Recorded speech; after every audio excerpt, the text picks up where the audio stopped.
On va finir notre première session par la présentation du Dr Benjamin Angliviel, chirurgien digestif d'un autre hôpital, qui va nous présenter des nouveautés par rapport au traitement du cancer du rectum. Bonjour à tous, merci beaucoup pour ce beau sujet. J'essaie de vous faire une photographie de ce que peut être la prise en charge du cancer du rectum en 2023. C'est pas simple, mais on va essayer. Donc, pour préciser dès le début, ça ne sera un topo que sur le cancer du bas et du moyen rectum. J'exclus évidemment le cancer du haut rectum qui se traite comme un cancer du côlon. Et je ne parlerai pas des cancers métastatiques. Donc voilà d'où on part. Alors la prise en charge de l'adénocarcinome superficiel, T1, TIS ou T1, on fait évidemment une résection transanale, soit par une technique chirurgicale de TEM, soit par une dissection sous-muqueuse, et on fait une prothectomie si les critères sont défavorables. On retiendra avant les critères SM, SM2, SM3, le critère de différenciation, le caractère R1 ou R0 de la résection et la présence d'embol ou de budding. Pour l'adénoca T2 N0, la prise en charge est une prothectomie première, sauf si c'est un adénoca du très bas rectum. Et pour l'adénoca T3 ou N+, on fait une radiochimiothérapie CAP50, puis une prothectomie. On sait évidemment que l'association radiothérapie-chirurgie entraîne des séquelles importantes, avec un syndrome de Lars sévère, si on associe les deux, environ 60%, et des séquelles urogénitales. Je ne parle pas des complications post-opératoires, avec notamment un taux de fistule anastomotique d'environ 15%. Donc l'évolution normale des choses, c'est essayer de séparer les deux traitements. Il y a eu un premier événement qui a beaucoup modifié évidemment la prise en charge du cancer du rectum, c'est l'avènement de la stratégie de préservation d'organes. C'est un concept ancien finalement, qui date d'il y a 20 ans, avec l'équipe brésilienne qui avait développé le Watch and Wait pour les patients en réponse complète. Ça a mis du temps en fait à s'installer en Europe. Et finalement, l'étude Princeps qui a lancé cette stratégie, c'est l'étude de Rullier, l'étude bordelaise, qui est le GRECAR 2. Ils avaient pris des patients qui avaient des petits cancers, un T2, T3 inférieur à 4 cm, et plutôt des N0, parce que le critère ganglionnaire, c'était de moins de 3 ganglions inférieurs à 8 mm. L'ensemble de ces patients étaient traités par radiochimiothérapie, avec finalement, dans 80% des cas, une très bonne réponse qui était jugée complète ou quasi complète, et on considérait la réponse quasi complète avec un résidu tumoral qui faisait moins de 2 cm, non induré, mais qui pouvait rester ulcéré. Ces patients en très bonne réponse étaient randomisés en deux groupes, un groupe surveillance et un groupe proctectomie classique. Et dans le groupe surveillance, il y avait toujours une exérèse de la cicatrice. Et quand le résultat histologique de cette cicatrice était favorable, c'est-à-dire qu'il était R0, YP, T0 ou T1, les patients étaient surveillés. Et dans ce cas de figure, on avait environ 55-60% de préservation d'organes. Les résultats oncologiques de cette stratégie à 3 ans, c'était le papier initial de 2017, ils étaient tout à fait favorables. Ils ont été réactualisés en 2020 avec les résultats à 5 ans et il n'y avait aucune différence oncologique dans la prise en charge de ces patients, dans cette randomisation, en termes de récidive locale, de survie sans récidive, de survie globale, enfin tout était similaire. Donc cette stratégie a été validée. Le deuxième événement qui a profondément modifié la prise en charge de ces patients, pour des patients du coup plus évolués, qui étaient plutôt T3, T4, N+, c'est l'ASCO 2020. Ils ont présenté 2 études qui a introduit le concept de traitement néoadjuvant total. C'était évidemment l'essai Prodige 23 qui s'est intéressé à la mise en place d'une chimiothérapie d'induction avant la chimiothérapie, comparé à un protocole classique avec un protocole FOLFIRINOX suivi d'une radiochimiothérapie CAP50, suivi d'une chirurgie, puis d'une chimiothérapie post-opératoire. Et puis c'est l'essai Rapido également, qui avait inclus que des patients qui avaient des grosses tumeurs, T4, N2, avec une marge latérale de sécurité qui était nulle. Et ils ont comparé le protocole classique avec un protocole radiothérapie courte, cette fois-ci, suivi de 6 cures de Folfox, puis d'une chirurgie. Dans les 2 cas, les résultats étaient parfaitement similaires, c'est-à-dire qu'à gauche, on a laissé Prodige 23 et la courbe de survie à 3 ans qui montrait une nette amélioration du protocole Prodige 23 à 3 ans avec 76% de survie versus 69%. Et surtout l'introduction d'une augmentation importante du taux de réponse complète qui passait d'environ 13 à 28%. De l'autre côté, on a laissé Rapido. Cette fois-ci, ce n'est pas une courbe de survie, c'est une courbe de récidive, avec 30% de récidive dans le protocole classique versus 22-23 dans le protocole Rapido. Donc on a une nette amélioration significative. Et pareil, on a l'augmentation du taux de réponse complète de 14 à 28%. Donc, qu'est-ce qu'on peut dire de ça en 2023? Finalement, pour les petits adénocards du rectum T2, T3, N0, ou on va dire les petits N+, la stratégie de préservation d'organes, elle doit être première, elle est tout à fait validée. On a plutôt tendance en France à réaliser une XRS de la cicatrice. Si la cicatrice est satisfaisante, R0, T1, T0, on fait une surveillance. Alors, qu'est-ce qu'on fait du watch and wait? On sait moins bien ce qu'on fait en fait quand on n'enlève pas la cicatrice, donc c'est moins satisfaisant. Mais très clairement, pour les adénocards du très bas rectum, l'exérèse de la cicatrice chez les patients qui ont une radiochimiothérapie, souvent ça se passe pas très bien. Ils sont très douloureux, ils ont beaucoup de séquelles digestives pendant de nombreuses semaines. Et donc, si on a une réponse complète pour un cancer du très bas rectum, probablement il ne faut pas enlever la cicatrice. Ce qu'il faut savoir aussi, c'est que si on fait une proctectomie de rattrapage chez un patient qui a un mauvais critère lorsqu'on a enlevé la cicatrice, si c'était une cicatrice réalisée au niveau du très bas rectum, ça nous coupe les ponts pour faire une anastomose colo-anale ou une dissection intersphinctéenne, etc. Et souvent, ces patients, ils sont amputés derrière. Donc, l'exérèse de la cicatrice pour un adénocarde du très bas rectum traité par radiochimiothérapie, il faut faire attention, ça peut nous couper des ponts chirurgicaux, et puis c'est souvent mal supporté. Les perspectives pour les adénocardes du très bas rectum, évidemment, c'est essayer d'augmenter le taux de réponse complète, et donc le taux de préservation d'organes, de le passer de 60 à 80%, et donc c'est d'intensifier le traitement néoadjuvant. Alors évidemment, on va appliquer le protocole Prodige 23 qui a été initié pour des grosses tumeurs aux petites. Et puis, s'ils ont une très bonne réponse, on garde le même protocole. Donc là, il y a un essai GRECAR 12 qui est en cours. On n'a pas encore les résultats et qui traite tous les patients. Donc c'est exactement le même protocole que GRECAR 2. C'est des petites tumeurs à nouveau, moins de 4 cm, du bas ou du moyen rectum, N0, N1 avec le même critère de sélection des ganglions. Ils sont traités par chimiothérapie FOLFIRINOX puis radiochimiothérapie. Et puis, on fait la protectomie que si on a une cicatrice supérieure à 2 cm ou pas de critères de bonne réponse à l'imagerie. Et dans tous les autres cas, on fait une tumorectomie et on décide en fonction du résultat d'une protectomie secondaire. On n'a pas les résultats. Donc, dans un cas, pour intensifier le traitement, on rajoute une chimiothérapie. Dans l'autre cas, on va modifier la radiothérapie. Donc ça, c'est un essai tout récent qui a été publié en avril 2023 et qui a étudié l'ajout d'une radiothérapie endocavitaire de contact. Donc, à nouveau, plutôt des petites tumeurs. Les patients avaient un protocole CAP45 et puis après ils étaient randomisés. Soit on rajoute 5 grés de radiothérapie externe pour avoir un protocole classique complet, soit on rajoute un boost de 5 grés de radiothérapie endocavitaire. Et en fait, les résultats en termes de taux de préservation d'organes à 3 ans ils sont très intéressants parce qu'on passe de 60% à environ 81% de préservation d'organes. Et surtout, dans le sous-groupe des tumeurs qui sont vraiment petites à moins de 3 cm, on a 95% de préservation d'organes à 3 ans. Donc ça, c'est tout récent, mais c'est probablement une stratégie d'avenir. Pour les adénocarcinomes plus évolués, T3, T4, N+,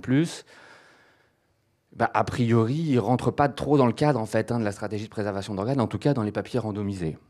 Donc la stratégie initiale qui doit être choisie au départ, c'est un traitement néoadjuvant total, soit Prodige 23, soit Rapido, suivi d'une proctectomie. Comment on choisit Prodige 23 ou Rapido? Ça, c'est au choix. En tout cas, c'est clair que l'avantage du Prodige 23, c'est qu'on garde, en fait, après la radiochimiothérapie, le délai classique des 8 semaines, 9 semaines qui nous rassure en tant que chirurgien, parce que c'est ce qui a été choisi dans les protocoles classiques. Alors que Rapido, en fait, on fait une radiothérapie courte. Initialement, avant, quand on faisait une radiothérapie courte, on les opérait 5 jours après, enfin très rapidement. Et là, on les opère après 9 cures de chimiothérapie. Donc on rentre pour nous, chirurgiens, dans une sorte de choses moins bien carrées, quoi. Donc on a plutôt tendance à faire un Prodige 23, en tout cas en France. On sait qu'avec ce protocole, on passe de 12% de réponse complète à 30% de réponse complète quasiment. Et donc finalement, la question, évidemment, c'est qu'est-ce qu'on fait de ces patients qui sont en réponse complète? C'est difficile, en fait. C'est le nerf de la guerre et c'est difficile de répondre à cette question.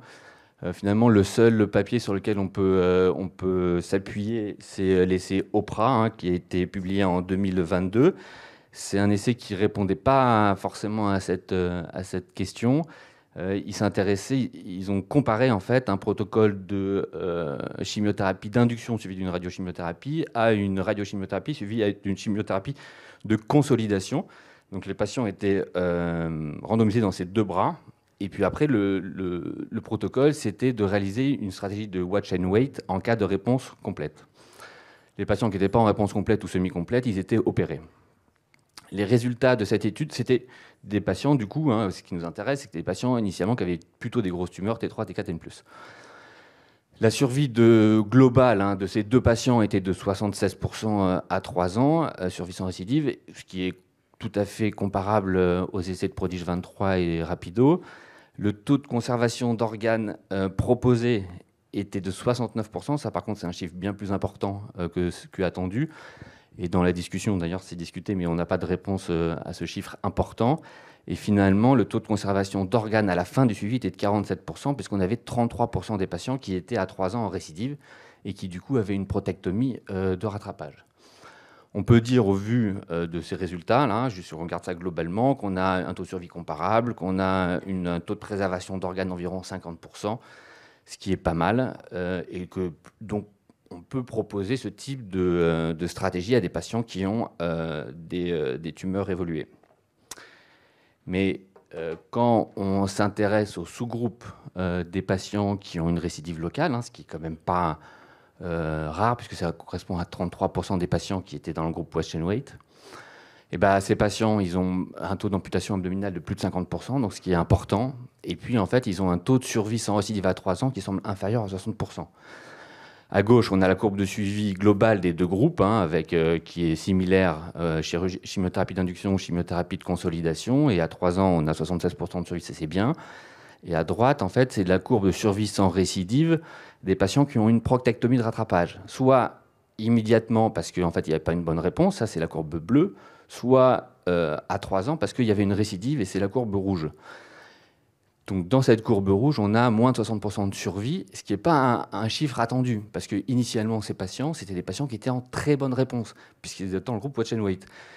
Et normalement, les patients qui sont en très bonne réponse, c'est un critère de très bon pronostic. Donc est-ce que chez ces patients qui ont une récidive après une stratégie de préservation d'organes, est-ce que ces patients en récidive, ils n'ont pas une vraie perte de chance oncologique? Donc c'est ce que pose en fait cette analyse de sous-groupe. C'est qu'une analyse de sous-groupe, mais on n'a pas beaucoup d'autres données pour réfléchir là-dessus. En 2023, pour l'adénocarcinome superficiel, ça va faire plaisir aux gastro-entérologues. Il y avait 2 techniques de résection qui étaient la TEM, c'est l'endoscopie chirurgicale, célioscopie endorectale, si vous voulez, et la dissection sous-muqueuse, donc pour les tumeurs superficielles. Donc l'étude Mussen, c'est une étude française aussi, qui a été présentée à notre congrès en fin d'année 2022, qui n'est pas encore publiée, et qui a comparé en fait dans des groupes experts français environ 200 dissections sous-muqueuses à 200 thèmes. Et c'était le critère principal, c'était un critère de coût et efficacité. On a un taux de résection qui est comparable dans les 2 groupes, mais il y a plus de dissections monoblocs dans la dissection sous-muqueuse. La morbidité est comparable, mais la durée de séjour est inférieure dans les dissections sous-muqueuses. La survie sans récidive est meilleure dans les dissections sous-muqueuses. Et surtout, le confort pour les patients, la qualité de vie, et à tous les mois d'ailleurs, pendant un suivi de 3 ans, est meilleure dans les dissections sous-muqueuses. C'est assez agressif en fait, le trocar opérateur chirurgical, et probablement il dilate un peu les sphincters. Et donc en fait, très clairement, ça c'est aussi une étude française qui va bientôt être publiée. Il n'y a pas vraiment de débat sur la technique à utiliser pour ces adénocarcinomes superficiels. Il faut laisser la main à la dissection sous-muqueuse des gastro-entérologues. Ce qui va par contre changer probablement, c'est qu'est-ce qu'on fait en cas de mauvais critères histologiques. Alors, ces critères histologiques défavorables après dissection sous-muqueuse d'un adénocarcinome superficiel, ils sont en train de changer également. Il y a une étude de 2022, c'est pas celle-ci, dans gastro-entérologie, qui montre finalement le caractère SM isolé n'est pas forcément un critère péjoratif, mais qu'il faut se concentrer sur la présence de budding, sur la présence d'embol, sur le caractère évidemment R0 de la résection et sur le caractère différencié ou non de la tumeur. La question, c'est de savoir, est-ce qu'on peut proposer autre chose qu'une chirurgie de rattrapage chez les patients T1 qui ont des critères défavorables? Est-ce qu'on ne peut pas leur proposer une stratégie de préservation d'organes avec une radiochimiothérapie de rattrapage? pareil, on n'a pas beaucoup de choses dans la littérature pour répondre à cette question. Probablement la meilleure étude, c'est celle-ci de 2020, qui est une méta-analyse. Et on voit dans le T1 haut risque, ici, on a à peu près 13% de récidive en cas de résection haut risque qui est uniquement surveillée. Si c'est une résection haut risque qui est après rattrapée par une TME, une prothectomie chirurgicale, on a 4% de récidive. Et on a également 4% de récidive si on a une stratégie de radiochimiothérapie de rattrapage. Donc les chiffres sont similaires. En revanche, pour un T2, on voit qu'on a 4% de récidive si on a une chirurgie de rattrapage et on a 14% de récidive si on a une radiochimiothérapie de rattrapage. Donc probablement, en fait, le T1 haut risque, c'est une niche dans laquelle on pourra probablement proposer une radiochimiothérapie de rattrapage au lieu d'une chirurgie. Les deux stratégies ont des avantages et inconvénients. Évidemment, si on n'opère pas le patient, il va être content. On sait moins bien ce qu'on fait également. On ne sait pas s'il est N+, on ne sait pas s'il faut faire une chimiothérapie complète. Ça pose plein d'autres questions, mais ça peut être discuté, en tout cas avec les patients en consultation. Il y a une étude hollandaise qui connaissent très bien évidemment le sujet et qui essaye de randomiser justement ces patients après une résection locale, critères de mauvais pronostic entre chirurgie et radiochimiothérapie. C'est un essai Thésard qui est en cours et je crois qu'il n'avance pas parce qu'il n'y a aucun patient qui veut être inclus, ils veulent tous avoir une radiochimio. Comment parler du cancer du rectum en 2023 sans parler de cette étude qui a été publiée en 2022 dans le New England chez les patients MSI. Donc très clairement, enfin, de toute façon maintenant la chirurgie colorectale, on doit toujours avoir le critère MSI demandé sur les biopsies. L'immunothérapie pour les cancers métastatiques, colorecto-métastatiques, MSI, elle est validée maintenant en première ligne. Le caractère MSI, c'est 5 à 10% des patients, donc c'est quand même un événement qui arrive fréquemment. Et cette étude, elle s'était intéressée à des gros cancers du rectum MSI. Ils avaient décidé de leur traiter, donc non métastatique, une immunothérapie par anti-PD-1 pendant 6 mois, suivie d'une radiochimiothérapie, suivie d'une chirurgie. Ils voulaient inclure 16 patients, et puis en fait, au bout de 12 patients qui avaient reçu le traitement complet de 6 mois, avec en gros un suivi de 1 an, et il n'y avait aucun patient qui a eu une radiochimiothérapie, aucun patient opéré parce qu'ils étaient tous en réponse complète. Donc c'est très clairement très préliminaire, mais évidemment, il va falloir se poser la question de savoir chez les patients non métastatiques, même non métastatiques, cancer du rectum MSI, s'il ne faut pas leur proposer une immunothérapie. Donc voilà comment moi je résumerai la prise en charge du cancer du rectum en 2023. Pour l'adénocarcinome superficiel, dissection sous-muqueuse, ça c'est sûr, et 6 critères péjoratifs. On peut sortir probablement le SM isolé, radiochimiothérapie ou chirurgie. Pour le cancer T2, T3, le petit cancer du rectum, là il faut aller à fond dans la préservation d'organes. Donc radiochimiothérapie, chimio plus radiochimiothérapie, radiothérapie de contact, tout ça, ça peut être discuté. Pour le cancer localement avancé, le plus gros cancer du rectum, c'est un traitement néoadjuvant total, Prodige 23 ou rapido. Évidemment, quand ils sont en réponse complète, on est très content et on se dit tiens, on va peut-être lui sauver son rectum. Mais attention, on n'a pas c'est pas clairement validé. Et il n'y a pas grand-chose dans la littérature qui peuvent nous dire que ces grosses tumeurs qui ont fondu, on peut les surveiller sans risque. Et enfin, pour le cancer MSI, toujours penser à immunothérapie. Probablement, ça va arriver. Voilà, je vous remercie.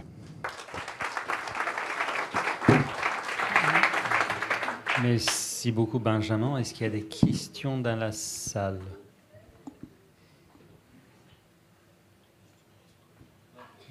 Pour la résection de la cicatrice, forcément une thème ou la dissection peut avoir une place? Il faut des ganglions?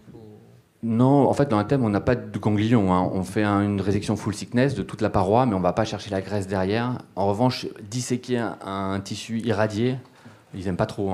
Donc, généralement, déjà, techniquement, la dissection n'est pas facile sur un tissu irradié. Et puis, on a besoin, vu que c'est quand même des lésions qui étaient au départ souvent T3, d'avoir l'ensemble de la paroi. Donc, nous, l'intérêt d'une thème, c'est qu'on peut donner un steak à l'anesthésistologie qui va nous dire, voilà, c'est un T1, T2, T3 encore, éventuellement. Les ganglions, on ne les a pas. On peut avoir un peu de graisse, mais on ne les a pas. Donc, oui, plutôt thème. Benjamin, merci. En fait, comment vous surveillez les patients qui ont été traités par méthode conservatrice? Parce qu'il y a quand même un risque de récidive. Quels moyens et dans quel délai? Alors c'est une surveillance armée. Globalement, on fait... Bon, tous les patients vont avoir un scanner comme d'habitude, environ tous les 4 mois, etc., et l'endoscopie. Mais pour la préservation d'organes, on leur associe en plus une IRM rectale et une endoscopie, quasiment tous les 3 mois au départ, les deux. Et après, on va pouvoir alterner. Mais globalement, c'est endoscopie pour voir la cicatrice et IRM rectale pour voir les ganglions autour, tous les 3-4 mois. Voilà. Pendant 2 ans, et puis après... on alterne. Et il faut y rajouter le scanner pour le foie, le poumon et tout le reste. Donc c'est lourd. Et le toucher rectal, évidemment. Et pour l'endoscopie, on fait des biopsies systématiques à chaque endoscopie? Non. S'il n'y a pas d'autres questions, je pense qu'on va s'arrêter ici pour la première session.